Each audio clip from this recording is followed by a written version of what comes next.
Assalamualaikum warahmatullahi wabarakatuh. Sudah 27 tahun Serami Indonesia menemani kita masyarakat di Aceh khususnya. Selama itu pula Serami Indonesia menjadi sahabat bagi seluruh rakyat Aceh.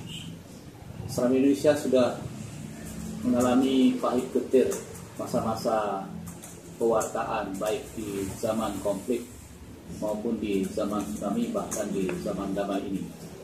Untuk itu kami rakyat Aceh berterima kasih kepada Serami yang sudah menjadi sahabat bagi informasi. Terkhusus lagi Aceh Trends sebagai media yang baru mengucapkan selamat ulang tahun pada Serami Indonesia yang sudah berusia 27 tahun. Semoga tetap terus menjadi sahabat bagi rakyat Aceh. Terima kasih.